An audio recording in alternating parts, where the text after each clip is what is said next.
Esprit de Dieu, esprit de vérité, la Bible dit dans Romains chapitre 8, le verset 26, « Nous ne savons pas ce qu'il convient pour nous de demander, mais toi tu nous aides. Alors viens Saint-Esprit de Dieu, prendre le contrôle de ces instants. C'est un culte, c'est un moment où Seigneur tu viens nous enseigner. Ouvre l'oreille spirituelle de ton peuple à la compréhension de ta parole et renouvelle notre intelligence à la compréhension de saintes écritures. Je prie que tu fasses taire l'humain en moi et que l'Esprit de Dieu prône au nom de Jésus. Amen. Alors, ça fait un certain moment déjà que vous avez remarqué, je suis en train de donner des enseignements sur le Saint-Esprit, la merveilleuse personne du Saint-Esprit. Avant que je ne puisse aller loin aujourd'hui, je m'aurais donné une petite importance pour nous de connaître ces choses.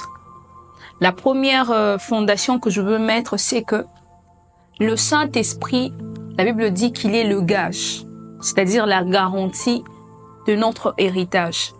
La promesse que Dieu nous a faite, pour réaliser cela, il a envoyé le Saint-Esprit.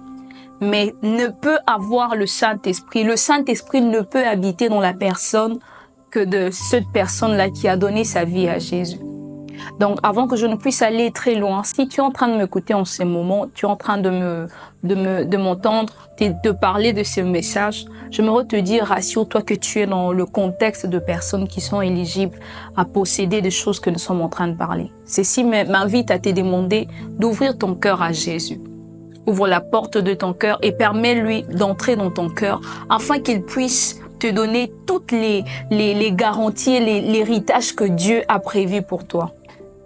C'est par là que j'aimerais t'inviter. Si tu es là, tu veux donner ta vie au Seigneur, prends quelques minutes de pause avant que nous ne puissions continuer à parler à Dieu. Invite Jésus dans ton cœur, qu'il prenne la place de maître et de seigneur dans ta vie, afin qu'il puisse te dominer. Et c'est à ce moment-là que la merveilleuse personne du Saint-Esprit viendra pour habiter dans ton cœur. Amen. Alors, aujourd'hui, le Saint-Esprit m'a permis de continuer encore avec cet enseignement que je donne sur Parakletos. J'aimerais te dire une chose d'abord, c'est que le Saint-Esprit a une mission tellement merveilleuse que quand tu t'appelles adorateur, un adorateur qui offre sa vie en sacrifice devant Dieu, il faudrait que le Saint-Esprit trouve sa place dans ta vie.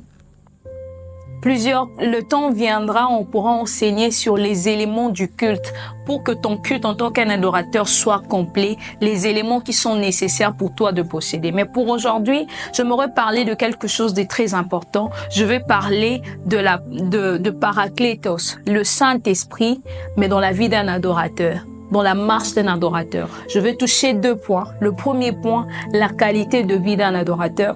Et le deuxième point, la disposition sincère de ton cœur envers Dieu. Alors, j'aimerais qu'on puisse lire ensemble avec nous cette portion des Écritures. La Bible dit dans Romains, chapitre 8, les versets 26, j'ai lu encore ma version Parole des vies. La Bible déclare, de plus, l'Esprit Saint vient aussi nous aider. Nous qui sommes faibles, nous ne savons pas prier comme il faut. Alors, l'Esprit Saint lui-même prie pour nous avec des gémissements que la bouche ne peut pas redire. Mais Dieu voit le fond du cœur.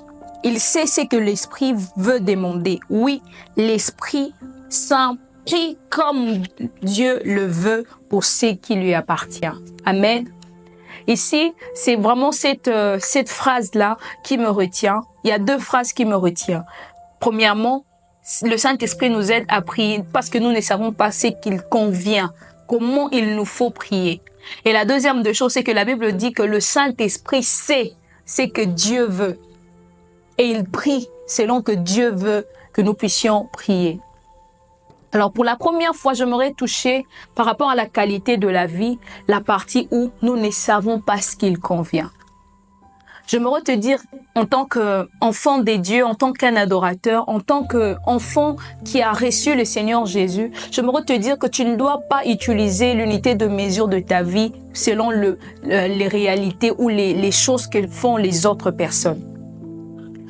Un jour, j'étais en train de dire à mes collaborateurs de Adobe, je leur disais, pour tuer le Philistin, à Samson, Dieu a dit de ne pas couper ses cheveux. Pour tuer le Philistin, à Gédéon, Dieu a dit d'aller avec la force qu'il a. Et pour tuer les Philistins, à David, il a fallu qu'il utilise la pierre pour tuer la tête de Goliath. Cela veut dire que dans ta marche en tant qu'enfant des dieux, tu dois savoir que tu ne dois pas directement identifier ta vie sur base de ce que le Seigneur a fait avec d'autres personnes. Lorsqu'on prend de la hauteur ou bien on prend de la maturité dans les choses des dieux, on comprend que le langage des dieux ne doit pas être casé dans un contexte où on sait déjà qu'avec Dieu ça marchera toujours comme ça. La Bible dit, nous ne savons pas ce qu'il nous convient. Peut-être tu ne sais pas ce qu'il te convient d'avoir comme attitude. Tu ne sais pas ce qu'il te convient d'avoir comme comportement. Tu ne sais pas ce qu'il te convient d'avoir comme résolution de ton cœur. Mais j'aimerais t'annoncer que le Saint-Esprit, lui, il nous vient en aide. Puisque, en tant qu'enfant des dieux, nous sommes appelés, en tant qu'un adorateur, en tant qu'enfant des dieux, nous sommes appelés à grandir avec le Saint-Esprit. Ici, j'aimerais te dire ceci. Il peut arriver que la manière dont tu es en train de vivre ta vie actuellement, tu penses que c'est la bonne manière que tu devais vivre. Mais tu ne sais pas si le Saint-Esprit vient témoigner dans ton esprit que c'est la bonne manière de vivre. Alors, tu as besoin du Saint-Esprit pour réguler la qualité de ta vie. Un jour, le Saint-Esprit a dit à Pierre, n'appelle pas conjuration ce que je n'ai pas considéré impur. Le langage de Dieu, des fois, peut s'avérer être très contradictoire à ce que tu as compris hier. Alors, il faut toujours, en tant qu'un enfant de Dieu, en tant qu'un adorateur, faire appel à Dieu pour toujours évaluer la qualité de ta vie. Voici la prière qu'un adorateur comme nous, il fait dans la Bible. C'est David. Dans le livre de Psaume 138, le verset 23, la Bible dit, David est en train de dire à Dieu, sonde mon cœur et connais mes pensées. Éprouve-moi et vois si je suis sur une mauvaise voie et conduis-moi sur la voie de l'éternité.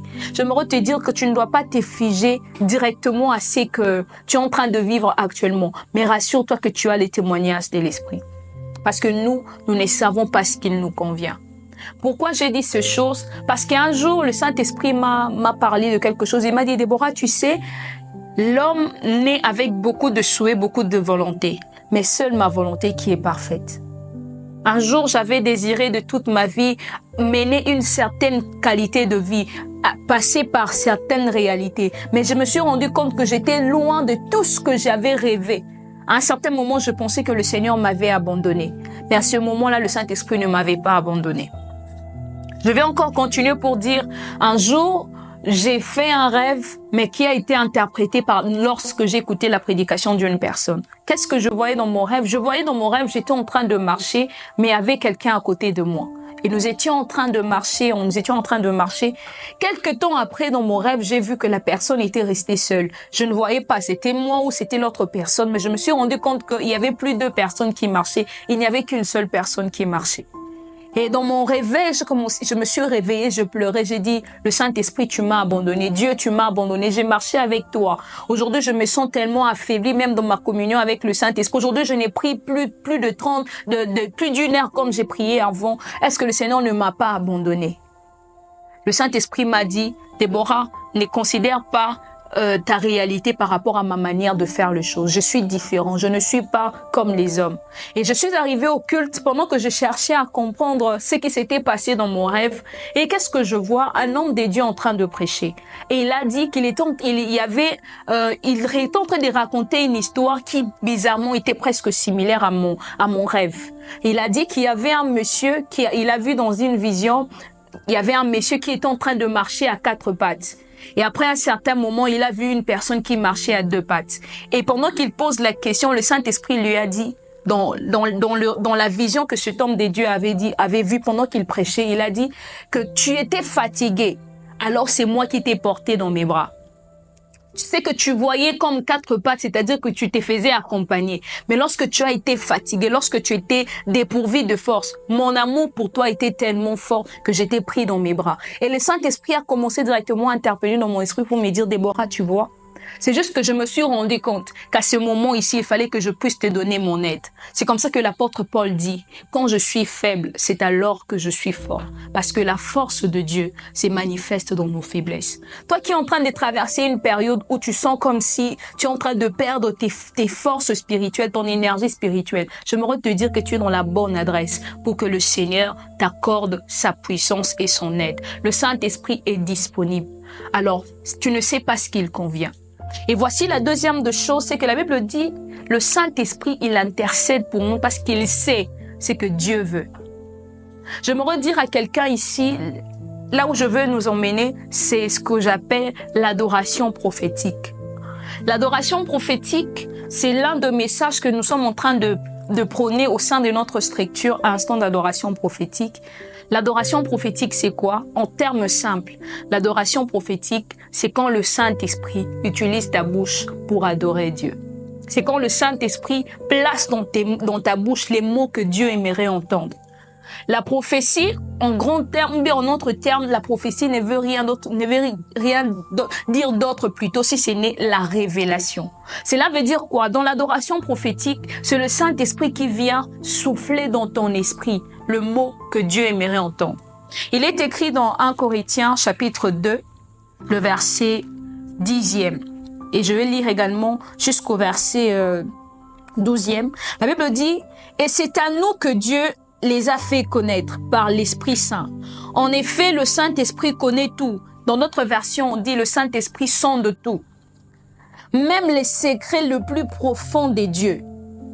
Même les profondeurs des dieux, le Saint-Esprit le sonde. Et la Bible continue en disant, « Le secret d'une personne humaine, qui le connaît?